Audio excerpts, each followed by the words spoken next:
Okay, so this is the part two of tobacco and environmental, part two of your environmental and nutritional disease. Our next topic will be tobacco. Under tobacco is cigarette smoking and tobacco smoking. And also this what we call smokeless tobacco. Smokeless tobacco is most commonly used by the elderly, especially here in the Philippines. The other name for your smokeless tobacco will be snuff, chewing tobacco, or nganga in Tagalog. Okay? This is harmful to the health of the elderly of the patient because this is an important cause of oral cancer. The one posted in this or the one that is the shown here in the PowerPoint slide are the different types of your smokeless tobacco. So these are the one that they're chewing. Okay, so cigarette smoking has a lot of morbidity and mortality. Okay, it has a lot of adverse effect, not only to the smoker but also to the close contact of the smoker. Okay, the close contacts are otherwise known as secondhand smoke. All of the adverse effect that we will discuss from smoke for the cigarette smoking, the secondhand smoker has an increased risk, much more increased risk because the one that they are going to inhale, they're inhaling the smoke that they inhale would be the potent form of the noxious chemicals found in the tobacco. Okay. So tobacco reduces the overall survival rate. It depends, okay, on the dose that they are taking. So when you are eliciting your clinical history, it is very important to get the pack per year smoke. So how do you do that? You will ask the patient how many sticks he uses per day, and then you will multiply it by the number of years of smoking. So through that, we will have an idea because the effect of the tobacco smoke is cumulative.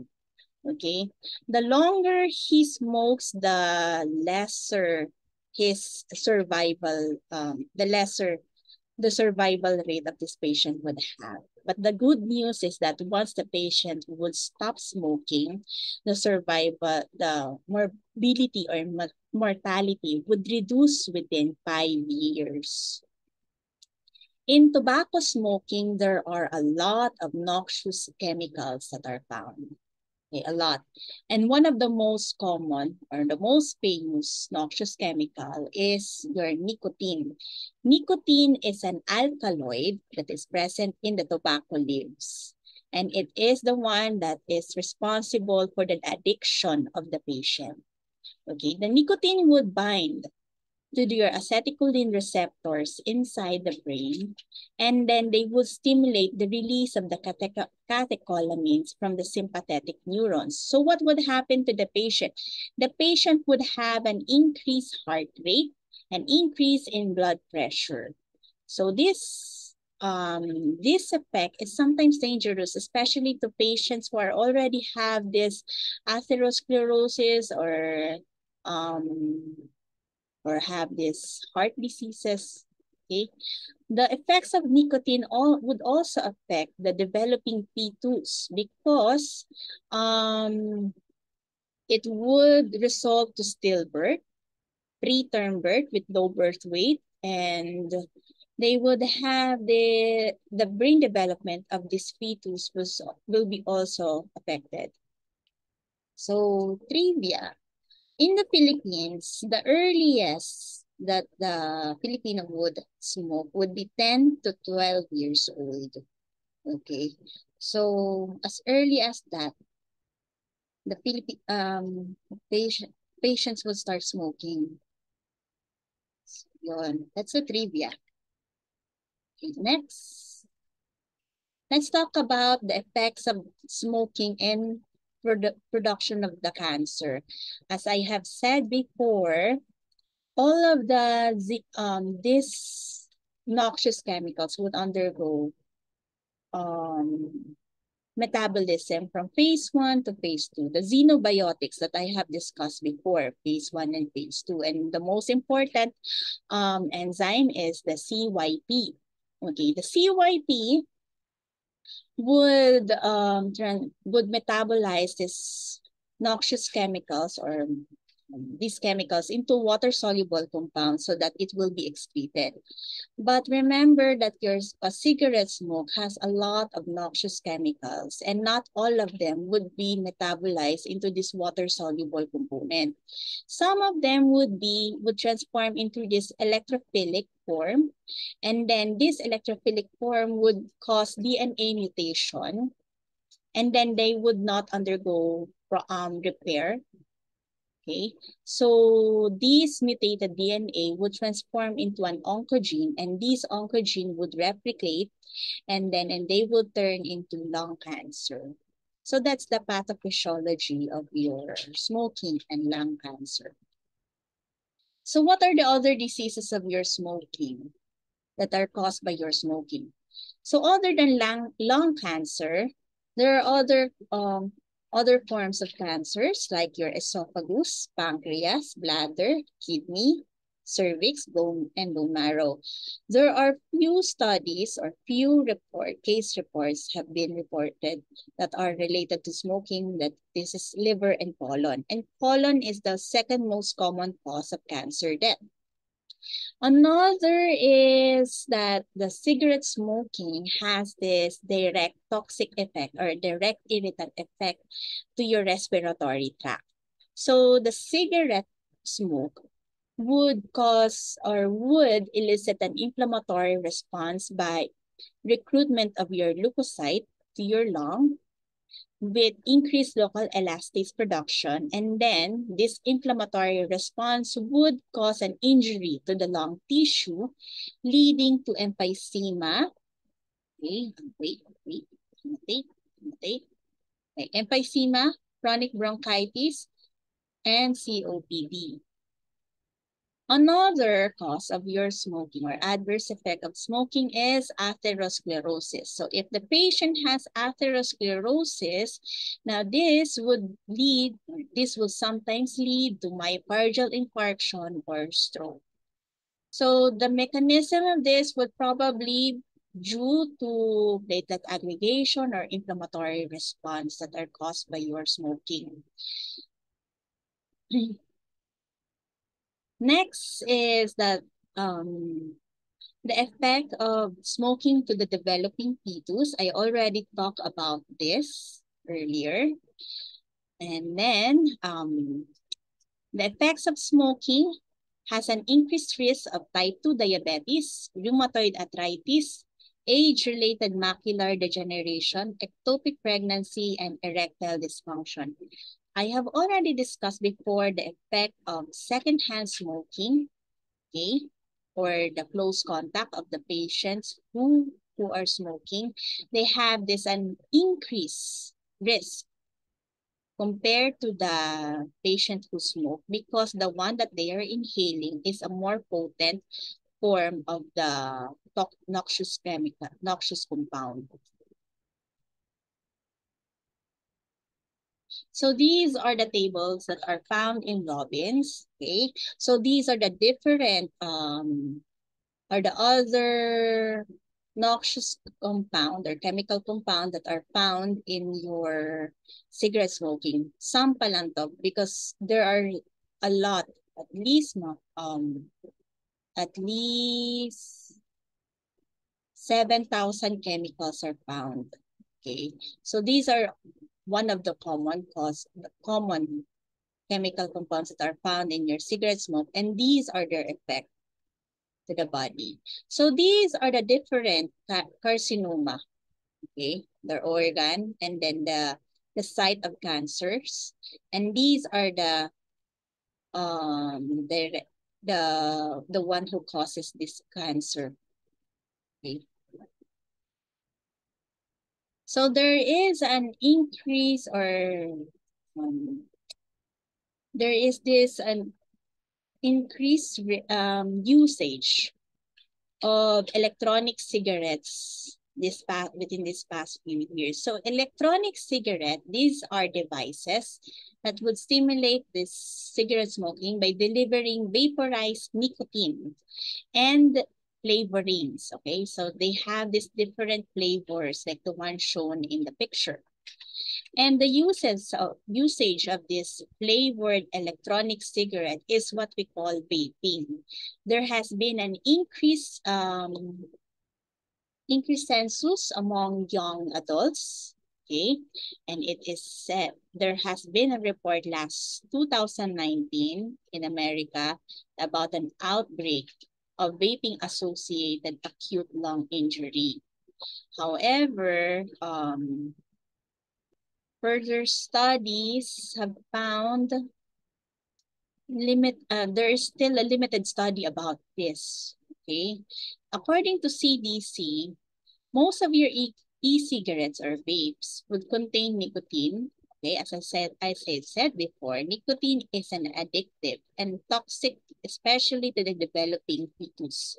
They would also cause harm to the developing brain of the young adult and adolescent.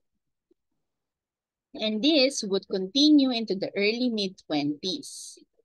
E-cigarette aerosols can contain chemicals that are harmful to the lungs. However, further studies are still needed for this to be proven. Next is alcohol. Okay, so there is this what we call occasional beverage drinker. Occasional beverage drinker are generally not injurious. However, if you have an excessive amount of intake of alcohol, now this would cause serious physical and psychological damage to the body. Despite all the attention that is given to this to the alcohol, or given to the illicit drugs such as the alcohol and opiates, alcohol abuse is far more widespread hazard and claims many more lives. Okay.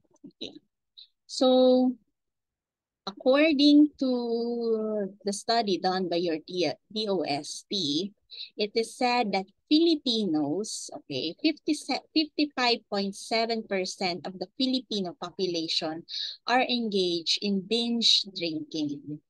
Okay? Tagalog, malakas uminom ang mga Pilipino. Okay.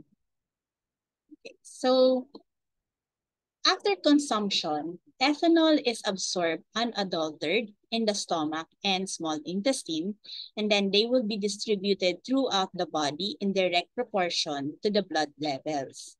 So this is the principle. This is the reason why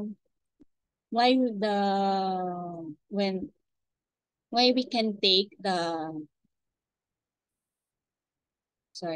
So this is the principle behind the breath test, alcohol breath test, because the alcohol level in your breath is the same as the one in your blood levels. Now, a concentration of 80 milligram per deciliter in the blood constitutes the legal definition of drunk driving in America. In Philippines, I did not find, I failed to find, or maybe I did, I failed to find a concentration level in the Philippines, okay, for drunk driving, because, yeah. So, for an average individual, the alcohol concentration is reached after the consumption of 3 standard drinks. So what is the standard drink? So the 3 standard drink would be equivalent to 3 bottles of beer, 15 ounces of wine, or 4 to 5 ounces of 80 proof distilled spirit. At 200 milligram per deciliter, the patient can feel drowsiness. Then at 300 milligram per deciliter, stupor. And higher than that, the patient would go into coma and possible respiratory arrest.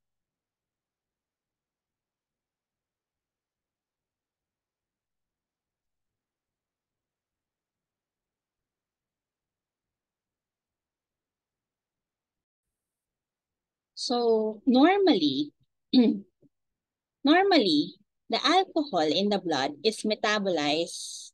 Okay. The alcohol in the blood is metabolized to acetaldehyde by three enzyme system found in the liver. The CYP, the catalase test, the catalase, and the alcohol dehydrogenase. Okay. So of these three mechanisms, alcohol dehydrogenase that is located in the cytosol of your hepatocyte is the most common route for your alcohol metabolism. Okay. Chronic alcoholics would develop a tolerance for alcohol, and due to this, they would metabolize alcohol at a higher rate than normal. Okay. So if a patient had high blood alcohol levels, the microsomal, okay, this one, the microsomal ethanol oxidizing system would play an important role. This system would involve your CYPs or your cytochrome P450 enzyme. This is located in your smooth endoplasmic reticulum.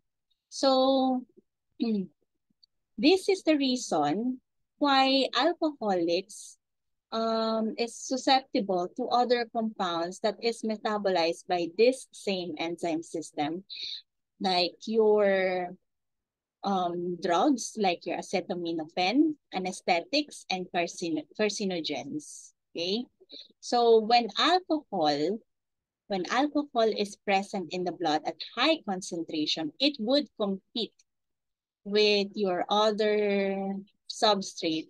And due to this, it would delay. So there would be a delay in the catabolism of these competing drugs with the alcohol. So these competing drugs would have an extended, or their effects would be potentiated, right? As long as there's an increase or high levels of blood alcohol in the system. Now, the catalyst reaction is a minor importance because this is only responsible for only about 5% of your alcohol metabolism. The acetaldehyde that is produced by this system would be converted by the acetaldehyde dehydrogenase to acetate that is used for the mitochondrial respiratory chain in your lipid synthesis.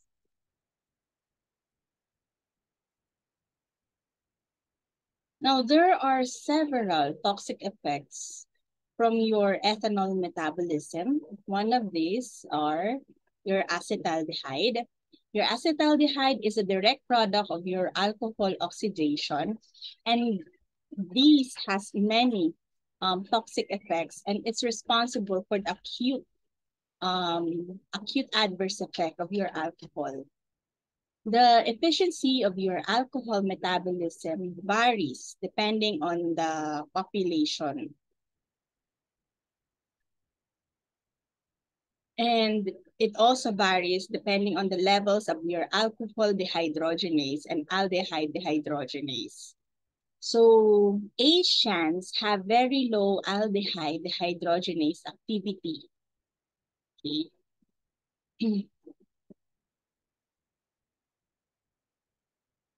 Due to the substitution of your lysine for glutamine, and they are also homozygous for these allele.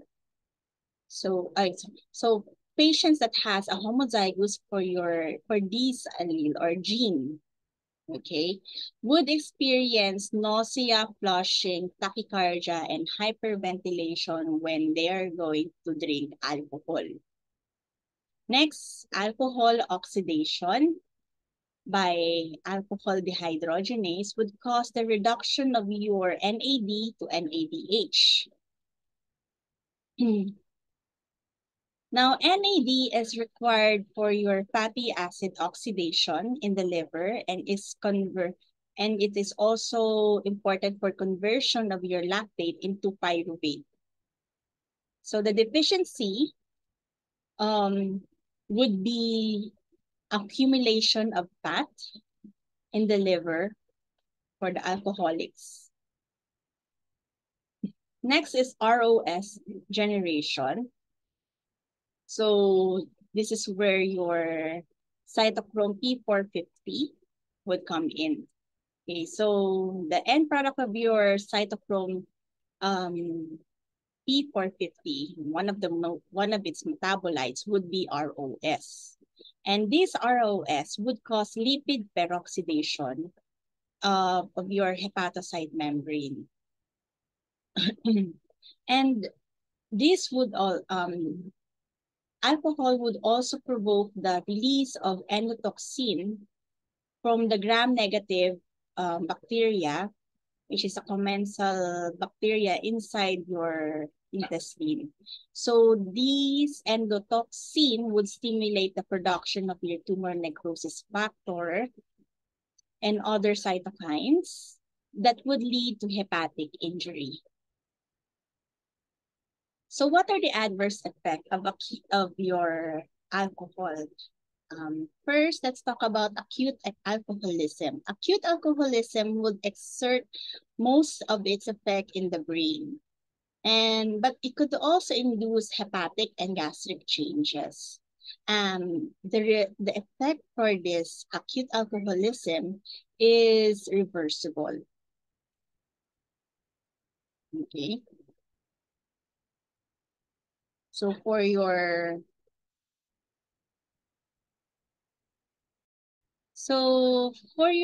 hepatic, even a small amount of alcohol you would ingest would produce fat droplet accumulation inside your liver, thus causing fatty liver. For your gastric naman, you will have this acute gastritis and ulceration. Now, alcohol is a depressant, okay? This would affect your subcortical structure. It would modulate the cerebral cortical activity. That's why there's stimulation and disordered cortical motor. There is stimulation and disordered cortical motor in intellectual behavior. That's why notice that if you're going to drink alcohol, you will feel na dizzy, or sometimes your walk is staggered, or you're not going to walk straight. You are going to talk you're going to talk anything, or yung mga rubbish na talk na ganyan na. For example, I have this one friend who got drunk, and he said that he can hear ants talking. So that's one of the adverse effect, okay, for the acute alcoholism. For chronic alcoholism, this affects not only the liver and stomach, but virtually all other organs and tissues as well. So first, let's talk about the liver. The liver is the main site of your chronic injury. So what happens in the liver, okay? Diba, first reversible stage, the fatty liver. But if you continue to ingest alcohol, this reversible state would go into an irreversible state, and that is your alcoholic hepatitis, thus leading to cirrhosis. Next is your gastrointestinal tract.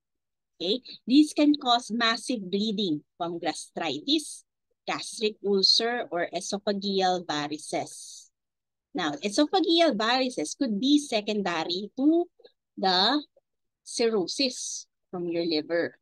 Okay. Next, neurologic effects. Alcoholics have this increased risk, or alcoholics are vitamin deficient. Okay, especially for your vitamin B1. So thus, If they are deficient for your thiamine, they will have this Wernicke-Korsakoff syndrome. Okay? They could also have cerebral atrophy, cerebral degeneration, and optic neuropathy. Others is your cardiovascular effect. Now, alcohol can injure the myocardium um, that would lead to dilated congestive cardiomyopathy. Now, chronic alcoholism also has an increased risk or incidence rate of hypertension because they have this under clinical chemistry findings or lipid profile, they would have this decreased HDL. So if the patient has decreased HDL, they can form atherosclerosis, thus leading to hypertension. Another is pancreatitis. Okay, the effects of I forgot to write in here the alcohol effects in the fetus.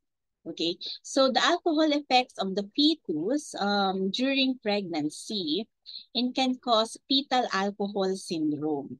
So what happens to the baby when it has fetal alcohol syndrome? The baby has small head, microcephaly. They have this growth retardation and they have this vague facial abnormalities. Okay, they have these facial abnormalities in the newborn. So, once you look at this yung mga vague facial abnormality nito, mukha silang matanda or they look older. These babies look older. Okay? They would also have this reduction in mental functions as the child would grow older. So, next is carcinogenesis. Okay. Chronic alcohol consumption has an increased risk for your oral, esophageal, and liver cancer. It is also found, or studies have found, that women who are low to moderate alcohol beverage drinker would incur a slightly higher risk of breast cancer. Next is malnutrition. Okay. Ethanol is a substantial source of energy. Now, this would lead to malnutrition and, as I said before, nutritional deficiency, especially your B vitamins. Next, injury by therapeutic drugs and drugs of abuse. Okay. So, adverse drug reaction. Okay, so all, not all, we all know that an excessive intake of drugs could lead to an adverse drug reaction, or these are untoward effects of the drugs that are given due to poor therapy or treatment. Okay, so drug reactions that are due to direct actions of the drug or immunologically based hypersensitivity reactions. So that's just the meaning of your adverse drug reaction. Now, drug-induced hypersensitivity reaction would manifest as skin rashes. Sometimes they would manifest as they could also mimic autoimmune disorders such as SLE, or they would take the form of hemolytic anemia or immune thrombocytopenia. Now, who among these patients have a higher risk of having an adverse drug reaction? It is said that older adults, patients who are above 65 years old, are much more likely to suffer from this drug reaction. So first, let's talk about anticoagulants.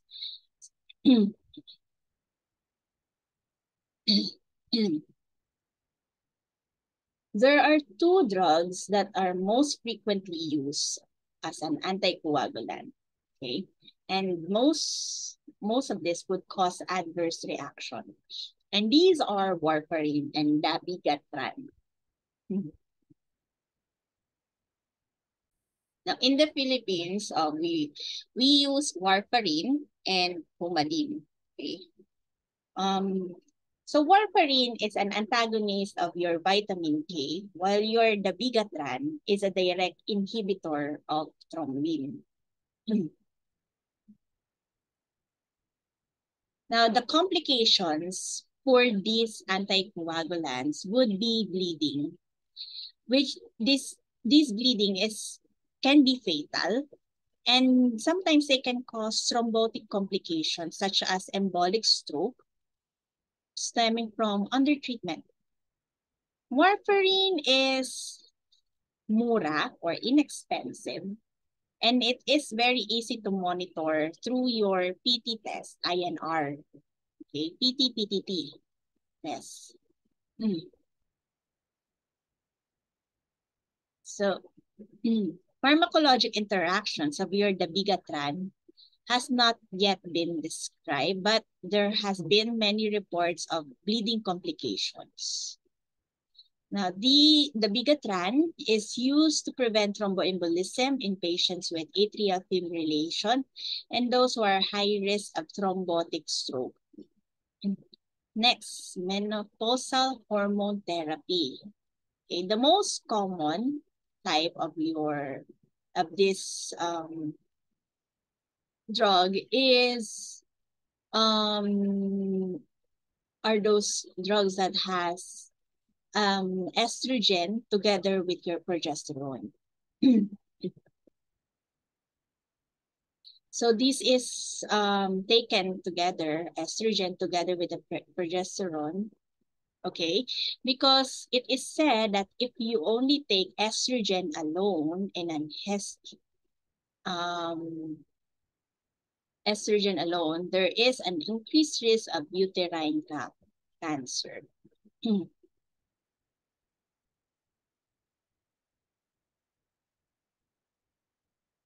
So these drugs are given to counteract the symptoms of menopausal symptoms from older women, such as hot flashes. Okay. And it could also prevent the progression of your osteoporosis and reduce the likelihood of MI.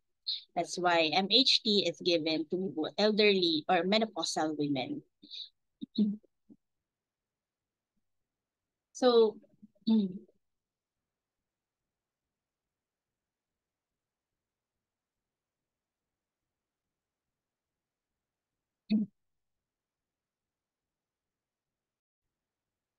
if you will read Robbins, there had been, it says there that there has been several studies done for MHT, but the results are mixed.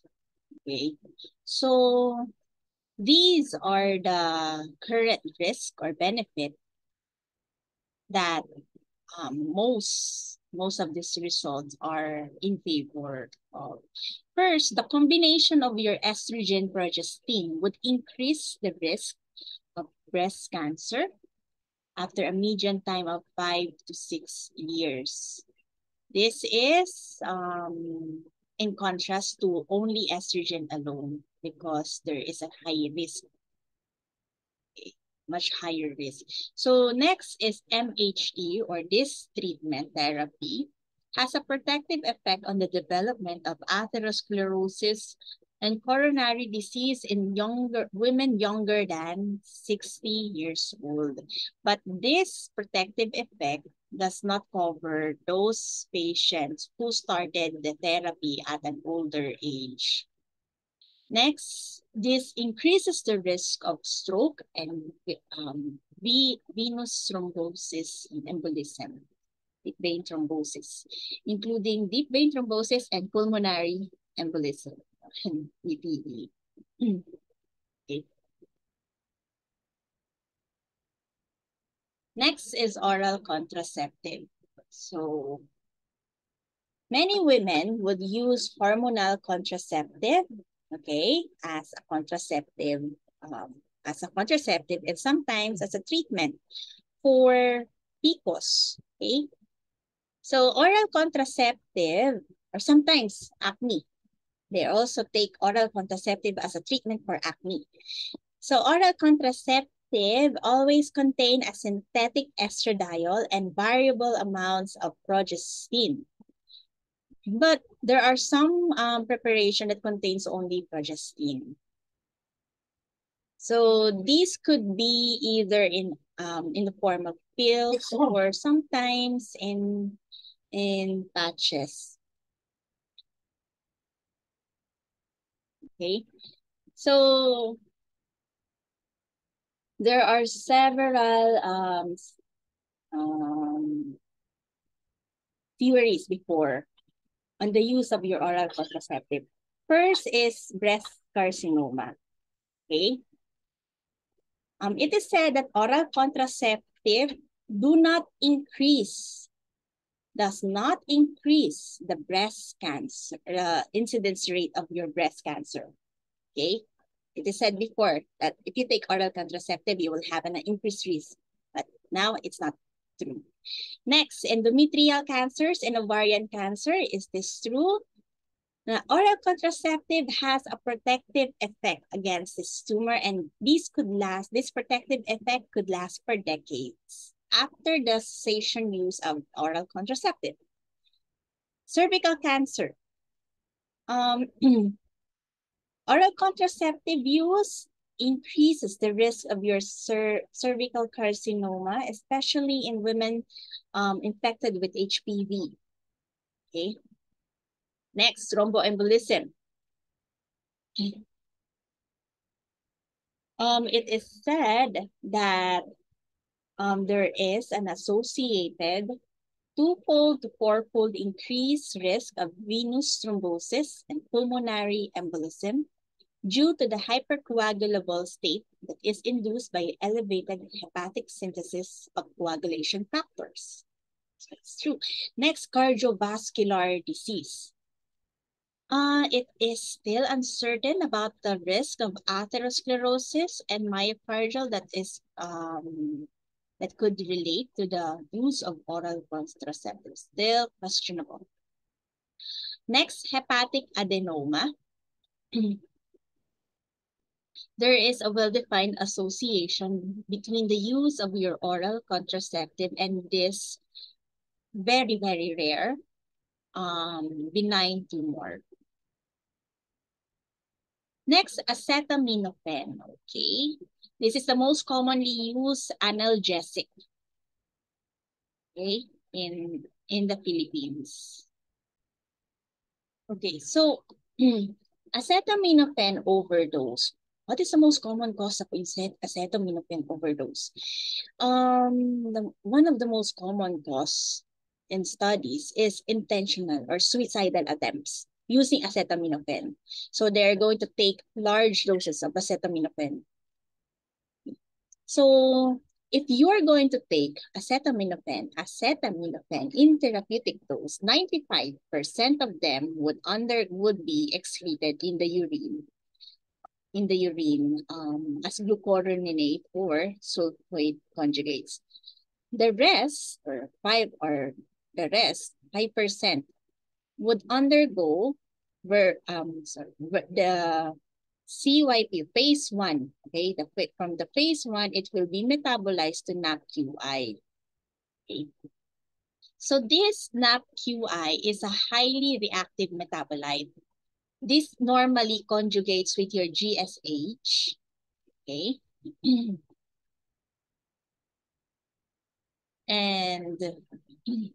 and it is released, excreted. However, if the patient is taking large doses of acetaminophen, okay, not all of your NAPQI would conjugate with GSH, okay? Kakaroon ng depletion of your GSH, mauubos.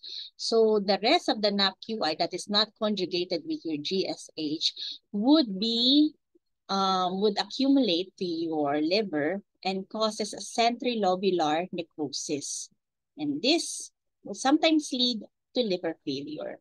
Now, the injury involves two mechanisms. First, by binding, NAPQI would bind to your hepatic proteins that causes damage to cellular membranes and mitochondrial dysfunction. Okay, and next is as what I have said before, there is depletion of GSH. Okay. The therapeutic dose for acetaminophen is until 0.5 grams, and the toxic dose is 15 to 25 grams. Now, this drug is very safe. Now, what would the patient feel when he has acetaminophen toxicity? They would have nausea, okay, vomiting, diarrhea, and sometimes this would be followed by shock. Okay, so overdose of your acetaminophen can be treated if you catch the patient early, within 12 hours of administration. So you will just administer N-acetylcysteine. Now this would restore your GSH level, and then they would bind to the unbound NAPQ, and then they will be released. Okay. So next, aspirin. Okay. Aspirin overdose could be resulting from accidental ingestion of large number by kids. Okay. Or in adults, suicidal naman. Okay. So what would happen? First, an overdose, aspirin overdose. What would happen first? First, the patient would have alkalosis. Okay? This is due to the stimulation of the respiratory center in the medulla. Okay? Okay, remember First, alkalosis. Then, after alkalosis, this will be followed by metabolic acidosis. Okay? And accumulation of your pyruvate and lactate. So, again first, magiging alkalosis muna siya. Then, pag nagtuloy-tuloy pa, it will go to metabolic acidosis and accumulation of your pyruvate and lactate. Now, this is caused by the uncoupling of your oxidative phosphorylation and inhibition of your Krebs cycle. Now, the non-ionized form would diffuse into the brain, and this would lead to nausea, then to coma. So for children, ingestion of 2 to 4 grams per children or 10 to 30 grams by the adults is fatal or toxic na. Okay. How about that's for acute? How about for chronic? Chronic aspirin toxicity develops in person who takes 3 grams or more daily for long periods of time. So this would manifest, this happens for patients who have this chronic pain. This happens in mga laging nagtitake ng aspirin for chronic pain or inflammatory conditions. So what happens to them? They will have headaches, dizziness, tinnitus or ringing in the ear, hearing impairment, mental confusion, drowsiness, nausea, vomiting, and diarrhea. Now, these could also progress to convulsions and coma. Okay. More often,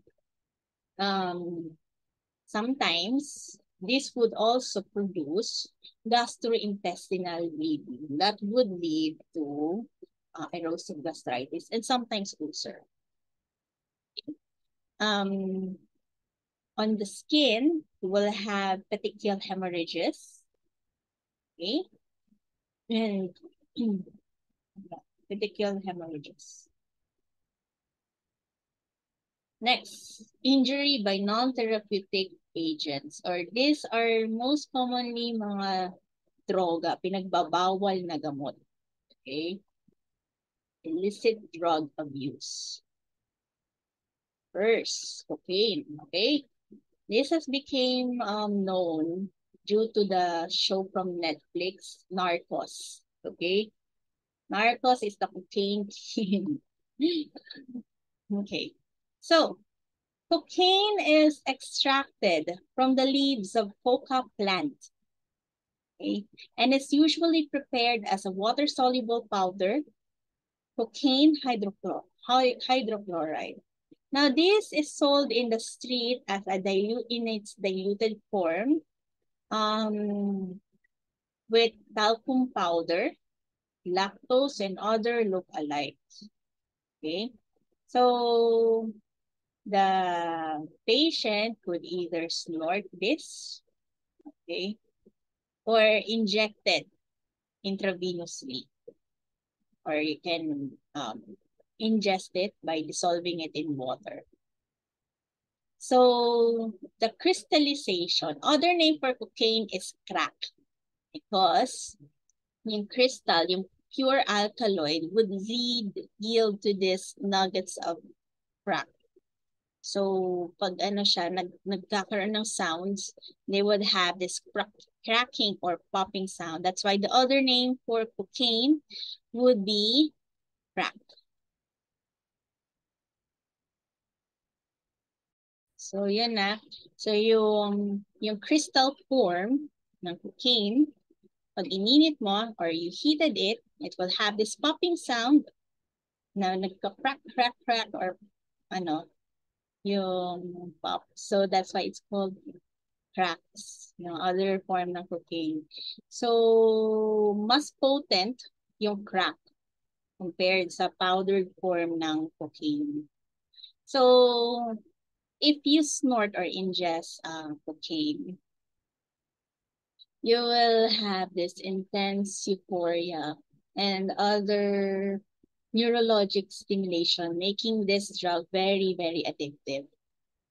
So cocaine would facilitate the neurotransmission both in the CNS, where it blocks the reuptake of your dopamine. Okay? So hindi i-block niya yan, yung reuptake ng dopamine. And at the adrenergic nerve endings.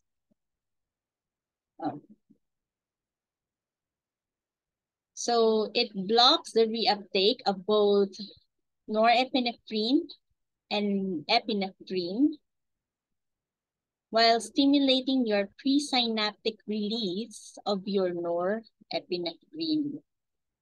Okay.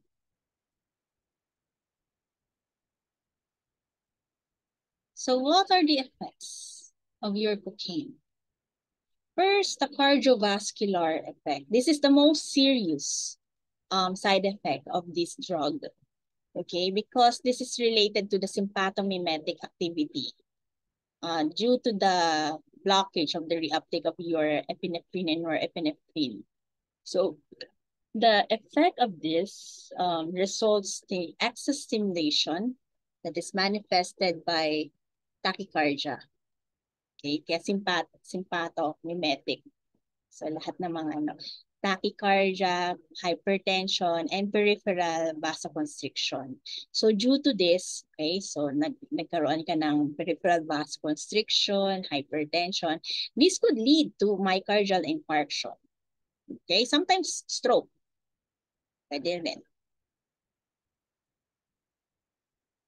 So, and because you have this vasoconstriction, nag-enhance yung platelet aggregation. Therefore, kaya decrease talaga ang blood flow. Yun, enhanced platelet aggregation, then thrombus formation. Kaya talagang pwede kang mag-lead to myocardial infarction dito. Okay? The cocaine can also cause lethal arrhythmia because of the enhanced sympathetic activity. Okay. So the effect, hindi siya dose-related. Even if you take only a small amount of cocaine, you can have this cardiovascular side effect.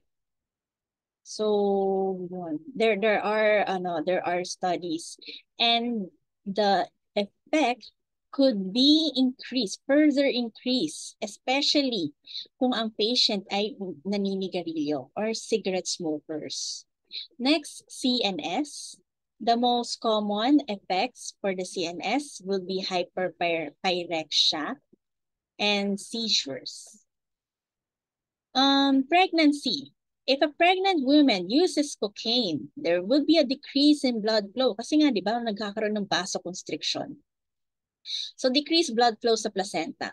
So, if there's a decrease in blood flow in placenta, the patient could have a preterm labor, would undergo preterm labor, sometimes spontaneous abortion. And due to decreased blood supplies that goes to your placenta and into the fetus could die due to fetal hypoxia, or there could be neurologic development in the fetus. What are the other effects? Because cocaine, one of the route for the cocaine is snorting. So pwedeng perforate yung nasal septum ninyo. There would be decreased lung capacity, okay, for this patient, and dilated cardiomyopathy. Next, opioids and opiates. Okay, so there are two types of opioids. For opiates, these are your morphine and codeine. So codeine, this derives from your poppy plant, and your opioids, okay, these are your prescription drugs, okay? Oxycodone, hydrocodone, fentanyl, okay? Yung known dito sa Philippines, tramadol and methadone, okay? You have heard your oxycodone in TV series like House, okay? Because House has this oxycodone drug abuse there. So, first, heroin. Heroin is a street drug, okay, that is derived from poppy plant that is related to morphine. So, morphine is an opiate. Okay, remember, morphine is an opiate. Now, how do people get this? You get this, this is sold, okay, either in diluted form, this is called cut, kaya ang tawag na doon, cut, or with an agent, may kasama yung heroin na may talc or quinine. The dosage is unknown. Okay, depende yan sa nagbebenta. That's why it is very dangerous to get this kasi you don't know the dosage that you are taking. You cannot control the dosage. So, what we know, pwede pala mataas ang dosage na binibenta doon sa patient. That's why they're having this severe adverse effect. So what happens to the patient who takes heroin? Okay. They would have this CNS effects like your euphoria, masayang-masaya, okay? Hallucination, somnolence, and sedation.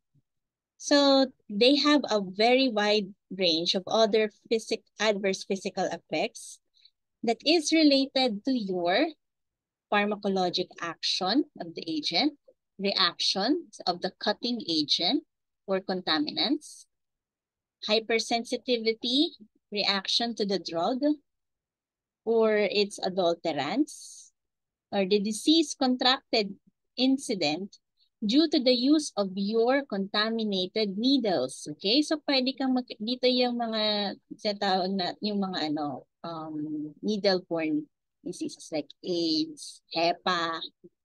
Okay? So what are the important adverse effects of heroin? Okay. First is sudden death. Okay. Dahil nga, because they don't know what is the dosage of the heroin that is given to them, some of this patient would undergo sudden death. Okay. This is due to overdose. So what is the cause of death? The cause of death would be respiratory depression, or it could be arrhythmia and cardiac arrest. Then this could also be accompanied with pulmonary edema. Okay. Next, pulmonary injury. So the complications include moderate to severe, dapat may moderate to severe edema, septic embolism from your endocarditis, lung abscess, opportunistic infections, and foreign body granulomas from talc. So this is yan, yung picture na yan. This is a histopath picture of the lung with a foreign body formation. The one pointed, yan yung talc. Okay? And other unadulterants. So infection. Complications of infection is very, very common for these patients. The most commonly affected site would be the skin, subcutaneous tissue, heart valves, liver, and lungs. So the most common causative agent would be Staphylococcus aureus for this patient. Others would be viral hepatitis and HIV. Next is skin. This is the most frequent telltale sign for heroin addiction, yung mga cutaneous lesion. So what you will see in their skins is that they will, the changes that will happen in their skin would be abscess, cellulitis, and ulceration due to subcutaneous injection. Sometimes you can see scarring sa injection site. Okay, hyperpigmentation. In the kidneys, okay, they would develop amyloidosis. This is due to secondary to skin infection and focal segmental glomerulosclerosis. Next, amphetamine and other related drugs. Next, amphetamine and related drugs. So methamphetamine, otherwise known as speed or meth. So what happens to methamphetamine? They would release dopamine in your brain that would inhibit your presynaptic neurotransmission in your corticostrial synapses, slowing the glutamate release. So the patient would have this feeling of a euphoria followed by a crash. Okay? So parang sasaya mo na siya and then down. So long-term use would lead to violent behaviors, confusion, and psychosis marked by paranoia and hallucination. Next, marijuana, otherwise known as pot. Okay, so the most common marijuana is made from your leaves of Cannabis sativa that contains this psychoactive substance. Yan, yung THC. Okay, so several states in America have legalized marijuana because of its therapeutic uses. Okay, pero dito sa Philippines, illegal pa rin siya. So the patient would have euphoria, sense of relaxation, and in many people, they sometimes describe this as parang psychedelic colors na nakikita, brighter colors. Then they will sometimes laugh for no good reason. They have altered perception of time and increased appetite. Okay, the beneficial effect. Why is it legal in other countries? Because this is used for nausea and vomiting of cancer patient and pain medication for those who are chronically ill patients. Okay, so um the usage of this marijuana would distort your sensory perception, impairs your motor coordination, but it is usually cleared within 4 to 5 hours after mag-stop after mo mag-stop ng take ng marijuana. Okay? However, if you continue to use this, there would be changes to your cognitive and psychomotor. Okay, mag-i-impair yun. So the patient would have this inability to judge time and distance. And this is one of the cause or reason bakit nagkakaroon ng vehicular accident yung mga patient. Marijuana sometimes increases your heart rate and blood pressure, and this would cause myocardial infarction, especially to patients who have atherosclerosis.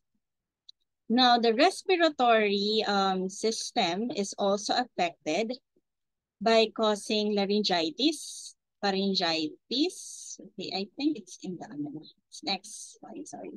Laryngitis, yan. Laryngitis, bronchitis, cough, hoarseness, and asthma-like symptoms.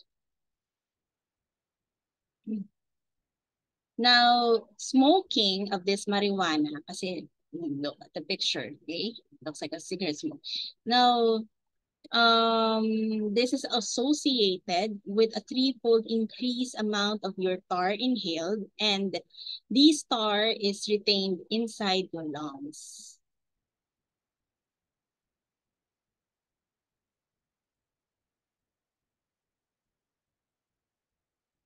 So, for heavy users of marijuana, they would have this symptoms called cannabis hyperemesis syndrome, where they would have this intractable nausea and vomiting that would only stop if the patient would stop using marijuana.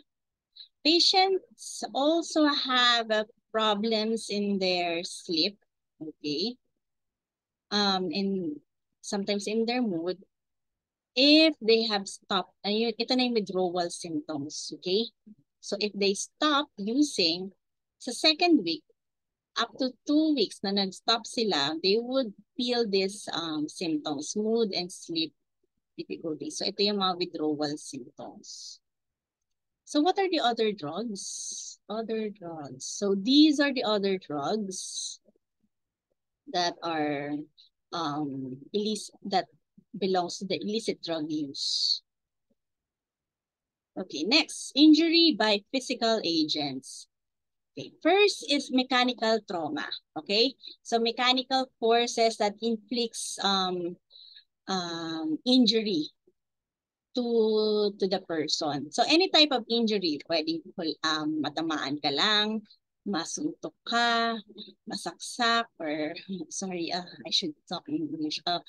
Yung hitting, stabbing, gunshot wound, okay?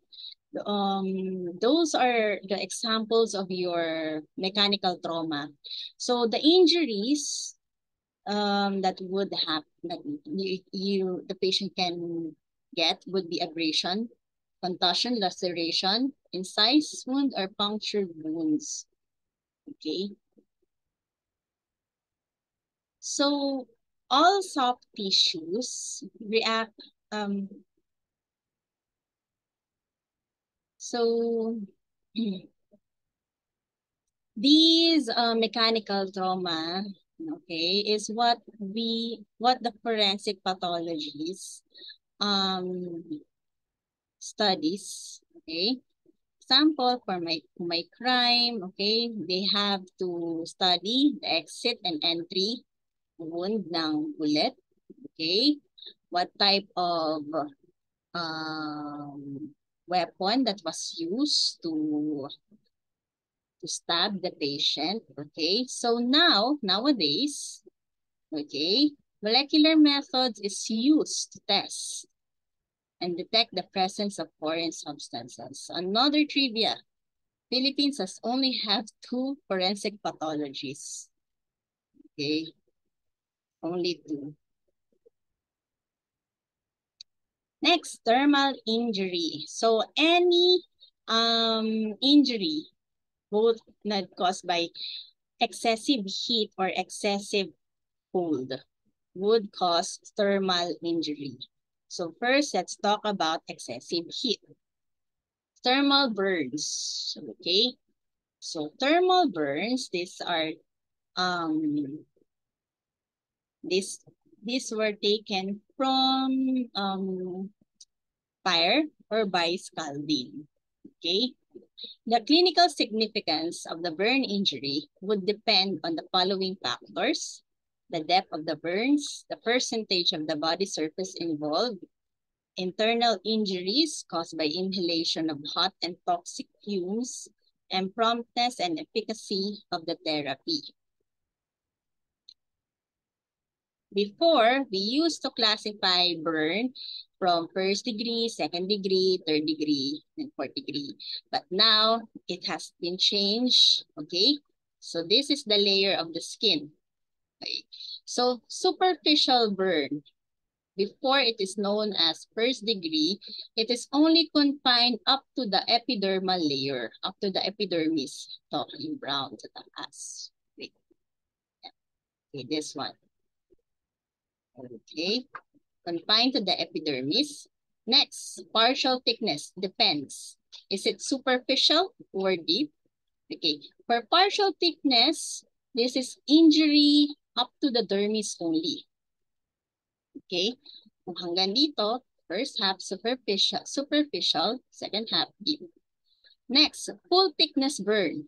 Okay, burn injury from epidermis up to the subcutaneous tissue, and sometimes it could extend up to the muscle area. Okay, so that is subcutaneous, full thickness burn. Okay, so full thickness burn, how does it look like? Like this one, picturing here, this one. Okay. So full thickness burns are white or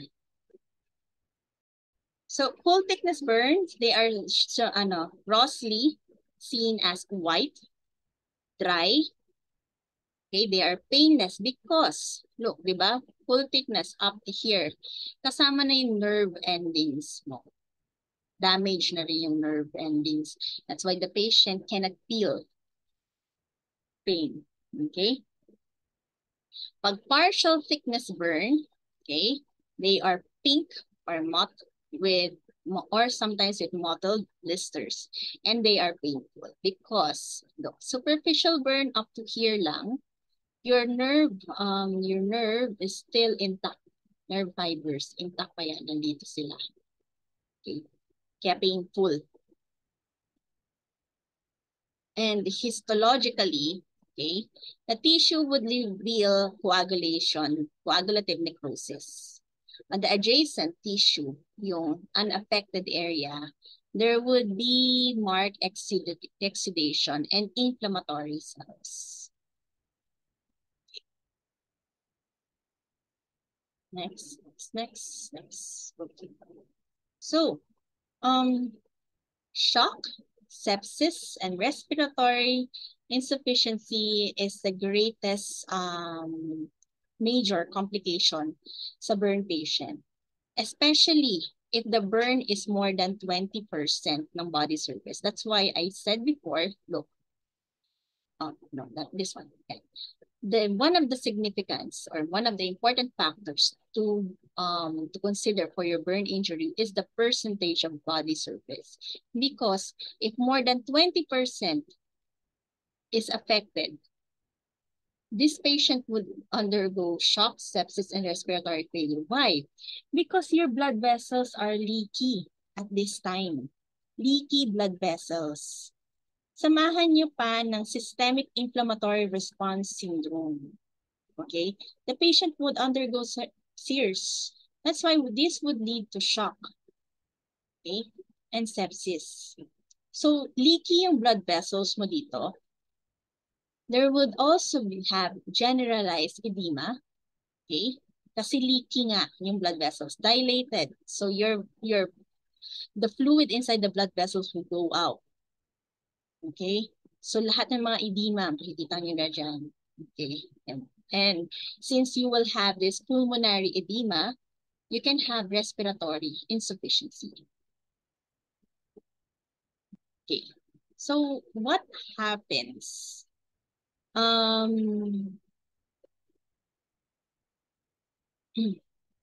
So, the effect of these burns is the development of this hypermetabolic state that is associated to excess heat loss and increased need for your nutritional support. So if more than 40% ng body surface ay affected, the resting metabolic rate would also double. Okay. Now, since this burn site is open, this would be an idea, open na yan eh. Kasi 'di ba, in your skin there are normal defense system there. Okay, may mga defense system just sa skin. So if the skin is damaged, nawawala yung defense system nyo. And also, that damaged skin would provide a good environment for your infectious bacteria to grow. Kaya pwede kang magkaroon ng infection. The most common offender for this is Pseudomonas aeruginosa. Okay. So Pseudomonas aeruginosa is a methicillin-resistant Staphylococcus aureus. Sometimes methicillin-resistant Staphylococcus aureus. Okay. Others, fungi, particularly Candida. Opportunistic kasi ito eh. Normal flora, nakikita yung Candida. Pero once mag-break yung defense system mo, diyan na-atake si Candida. So, pero most common pa rin, Pseudomonas aeruginosa. Okay? So, the definition for your invasive local infection, dapat greater than 10 raised to the 5 na bacteria per gram in unburned adjacent tissue. Pag infection naman, okay, greater than 10 raised to 5 bacteria per gram of tissue. Okay? Yan na. Note, take note this one. So sometimes this opportunistic microorganism, kasi meron kang fungi, kaya tatawagin ko siyang microorganisms. So they would cause this bacteria will spread to your blood vessels, thus causing septic shock, and sometimes nga SRUs, pwede ka magkaroon ng pneumonia. Okay? So, injury to your airways, okay? Pag naka-burn patient, injury to the airways and lungs, expect nyo this would develop within 24 to 48 hours after nung incident. Okay? This is due to the direct effect of heat sa mouth, nose, and upper airways after inhalation ng mga noxious gases na smoke and yung heated air. Lipid-soluble gases such as your nitrous oxides and products of burning plastics are most likely to reach deeper airways, thus producing pneumonitis. Okay.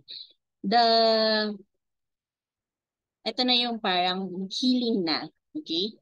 Pag hindi, if the process of healing is not okay, or hindi maganda yung pagka-bandage, okay, you can form hypertrophic scar. This is a common complication sa mga burn patients. Next, hyperthermia. Okay, hyperthermia is a prolonged exposure to elevated temperature. So walang kinalaman yung apoy dito. So mga terminologies, heat cramp. Heat cramps result from the loss of electrolytes via sweating. So what happens is that you can experience cramping of your muscles, especially lalo na kung nag-exercise ka. So nagka-cramps. Yan yung hallmark niya. Cramping of voluntary muscles. Okay, next, heat exhaustion. This is the most common hyperthermic syndrome, heat exhaustion. Sudden ang onset, okay? The patient would just suddenly collapse. This is due to failure of the cardiovascular system to compensate for hypervolemia. So, after niya mag-collapse, just put the patient in a cool place and babalik na siya sa normal. Next is heat stroke. This is associated with high ambient temperature, high humidity, and exertion. So, high risk dito yung mga older patient or older adults, individuals that are undergoing intense physical stress, like yung mga young athletes or yung mga military na nasa labas, okay?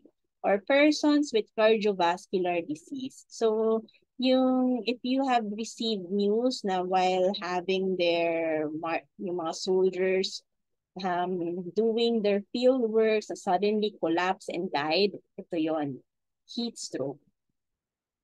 So the pathophysiology, what happens to them is that their thermoregulatory mechanisms fails. So, and sweating would cease, and the core body temperature would rise to more than 40 degrees centigrade, thus leading to multi-organ failure.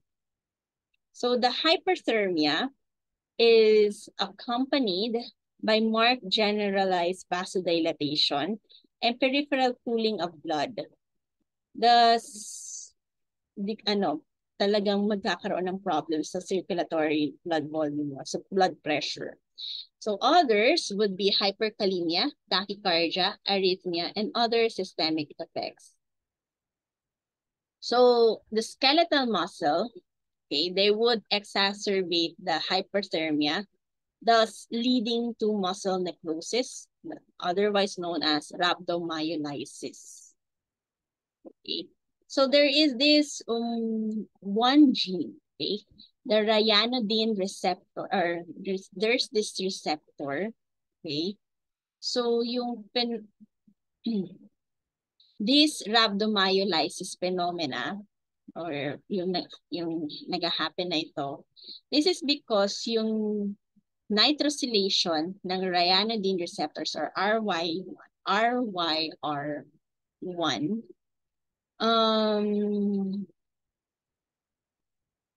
this RYR1, this is the one responsible to regulate the release of calcium sa sarcoplasm ng muscles.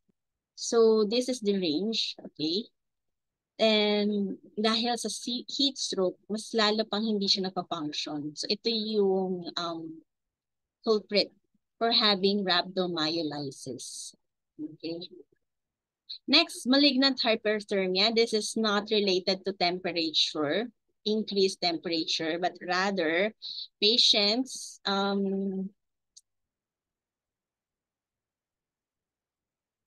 patients have a condition, genetic condition sa RYR1. Okay, there has a mutation in this receptor. So these are most common sa mga patients who are exposed to certain drug or anesthetics during surgery. Bigla na lang silang mag-choose. Hypothermia. Okay, prolonged exposure to low ambient temperature or mga malalamig na temperature.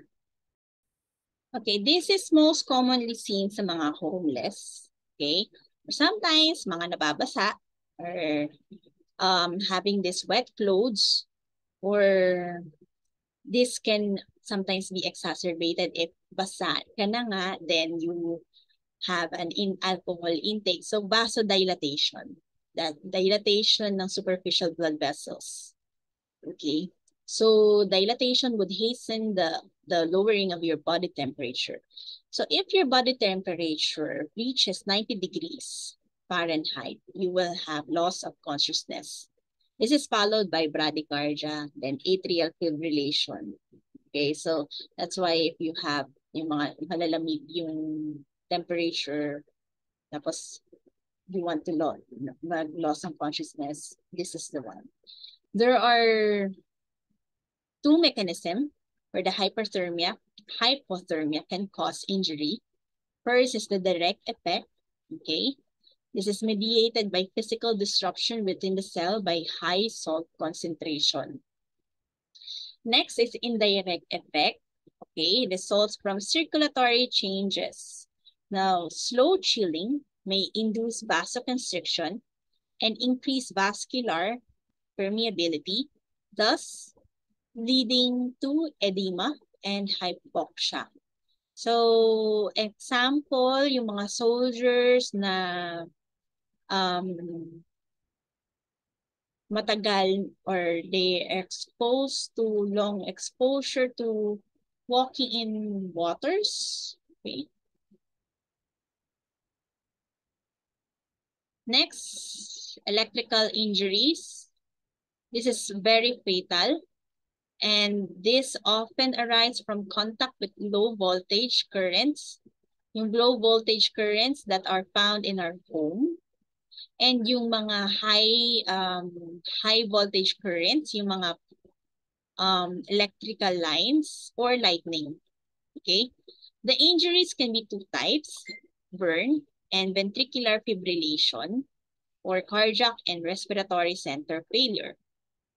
So as I said before, voltage, low voltage in the household, dito sa Philippines, 110 or 220 volts. Okay.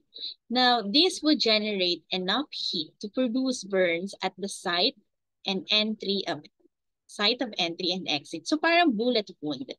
Bullet wound has entry and exit wound. Same with your electrical injury. Okay. If the current flow is, so once you get in contact with this voltage, especially if the skin is wet, okay, this current can pass through the body, causing serious injury. One is ventricular fibrillation. Okay? Especially, this is very harmful kung naka-pacemaker yung patient. Okay? Talagang instant death. Okay. Diba, in our electricity, we have, most of our electrical currents are alternating current. Okay? Bihira na yung direct current. Alternating current yung mas common ngayon. So these alternating current can sometimes induce tetanic spasm. Okay.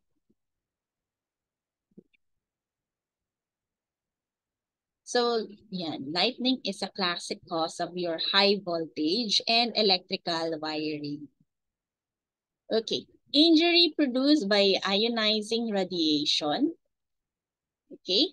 So radiation is an energy that travels in the form of waves or high-speed particles. There is a wide range of energy that can be divided into non-ionizing and ionizing.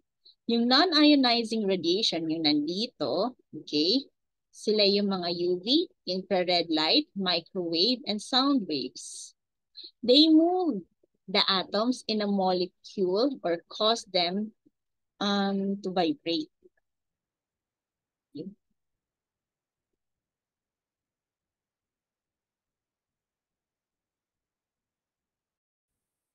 So ionizing radiations like your X-rays and gamma rays, high energy neutrons, alpha particles, and beta particles, okay? Ionizing radiation has enough energy to remove the tightly bound electrons. Compared repair, in contrast to your non-ionizing, lagi silang magkasama. Hindi sila pwedeng mag-displace. So the alpha particles, okay, in ionizing radiation, this is the one that induces heavy damages. Whereas the X-ray and gamma rays will dissipate energy over a longer and deeper course, thus causing lesser damage, okay, per unit of tissue. So first, let's talk about the units. These are the radiation units that are used, okay?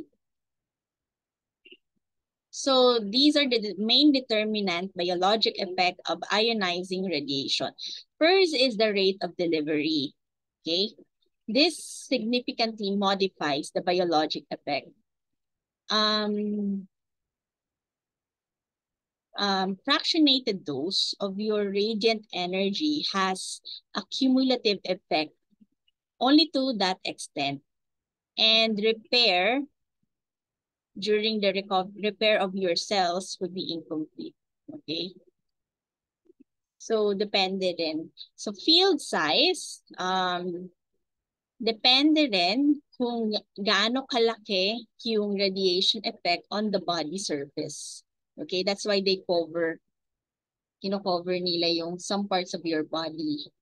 Okay, next, cell proliferation. Okay, because ionizing radiation causes damage to your DNA. Rapidly dividing cells are more prominent or more vulnerable in this sa cell damage. Okay, next, oxygen effect and hypoxia. This is due to the production of ROS from reactions with free radical that is generated by the radiolysis of water. That is a major mechanism for your DNA to be damaged by your ionizing radiation. Then vascular damage. This is damage to the endothelial cells, okay, because they're very sensitive.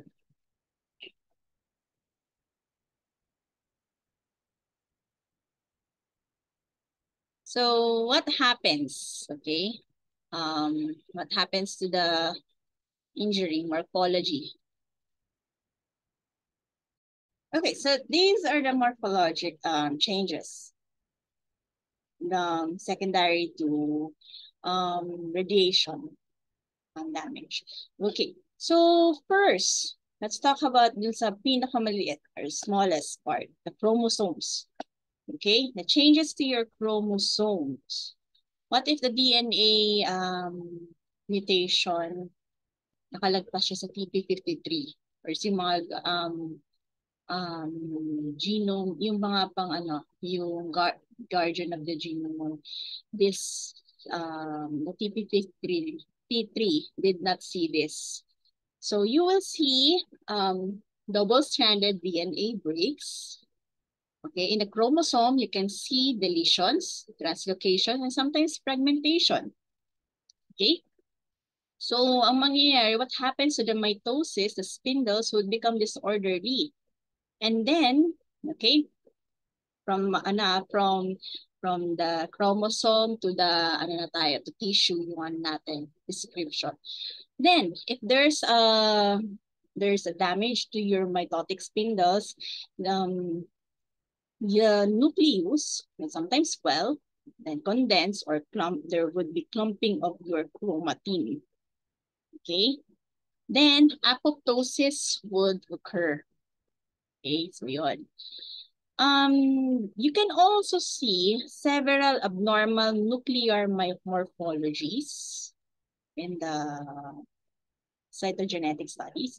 Then you can also see giant cells with pleomorphic nuclei or more than one nucleus. So yeah, radiation changes. It's like a cytopathic effect of your herpes simplex virus. Multinucleated yung itsura niya, yung picture in the slide. So if we as pathology see that in the smear, we will diagnose this as radiation changes. Okay. But these are not malignancy. Okay. So in addition, cytoplasmic changes, there are several also cytoplasmic changes. Your cytoplasmic will swell, okay? The mitochondria will distort and there's degeneration of endoplasmic reticulum. Of course, we cannot see this in H&E staining. The only thing we can see is this giant cell with multinucleated appearance. Okay.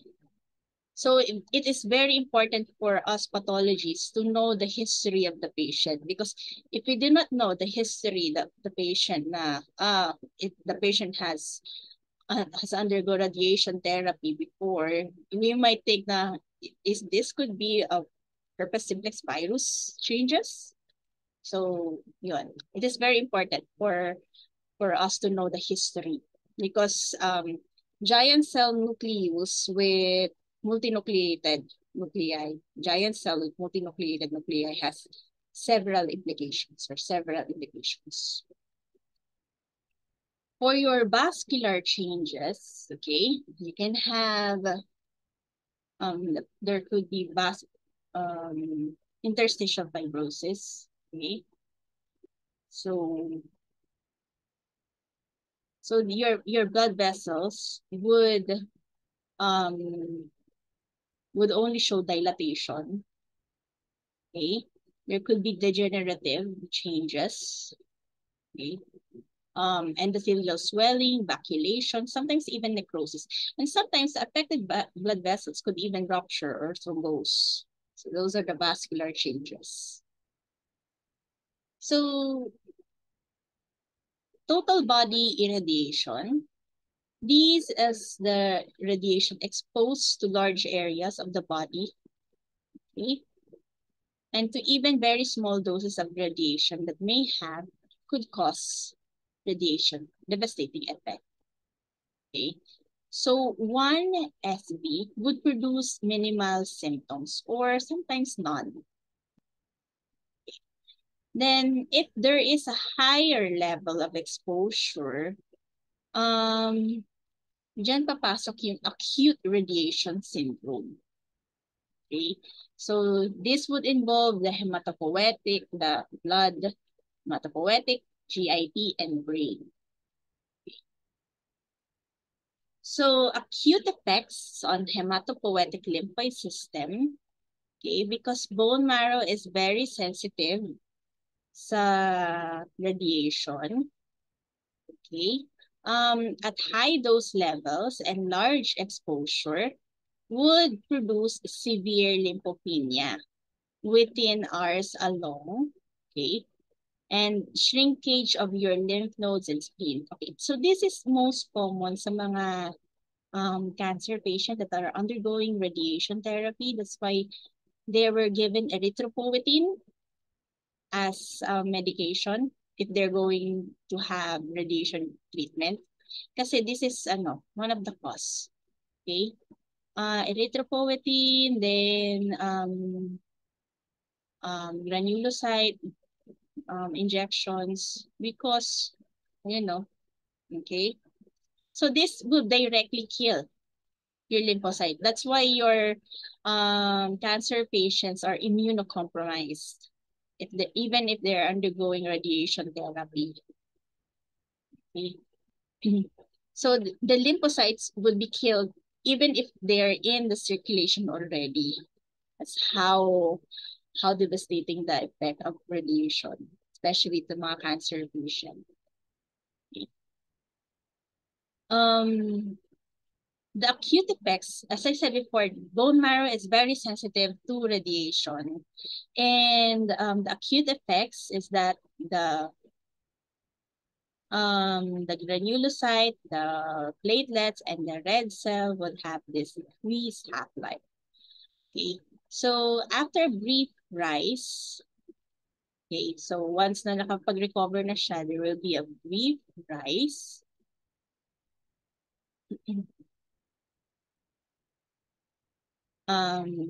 Slight brief rise lang. Pero it will still stay low. yung ano niya, yung mga circulating granulocytes. So if the patient would survive or the recovery of your WBC would require 2 to 3 months. Okay. And then neutropenia would appear within several days after your radiation therapy, radiation, thrombocytopenia at the end of the first week. Okay, this will recover 2 to 3 months. Your WBC, 2 to 3 months. The thrombocytopenia, the end of the first week, later, mas matagal siya compare sa neutropenia, yung pag-recover.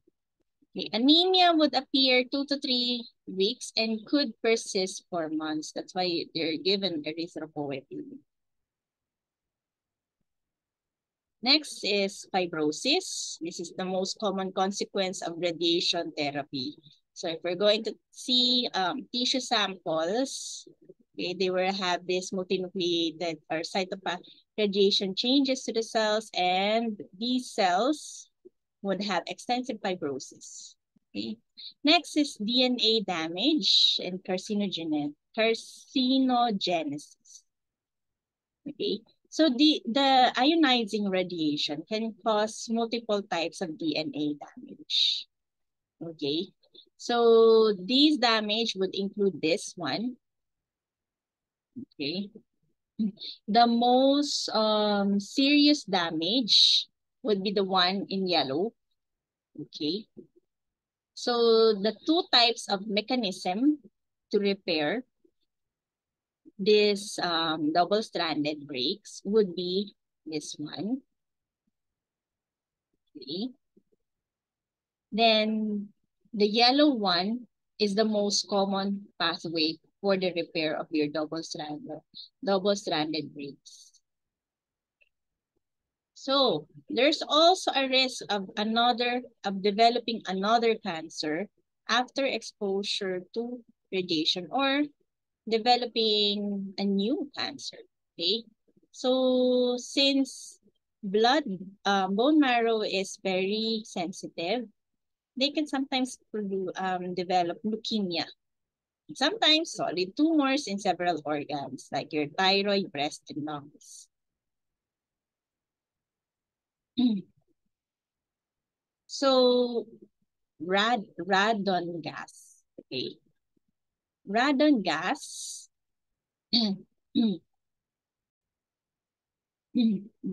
So radon gas is seen with secondary to occupational exposure. This is an ubiquitous product of uranium, okay, radon gas. So there are two decay products, polonium-214 and 218. Okay, so these are produced from inhaled radon, and they would tend to deposit in lungs, and that's why lung miners, because they're the ones who are exposed to radon gas, has a high risk incidence rate of lung cancer. Okay, so one of the best examples of this cancer is the surviving patients from Nagasaki, okay, the atomic bomb, and the Chernobyl. Okay, most of the survivors from this incident develop cancer. Okay, so not only radiation to the treatment, cancer treatment, this is one of the common cause. Okay, leukemia, several solid tumors. That's why, di ba, recently there is a rumor about the usage of a nuclear weapon from the recent war, yung Ukraine. Okay, so there is this rumor that it's been going around in Facebook that if you don't stock up with iodine tablets and the the Ukraine would decide to start a nuclear war. They decide to activate their nuclear bombs. Everyone is at risk for thyroid carcinoma. I saw that that rumor. Okay. So I think that's it for part 2. Okay.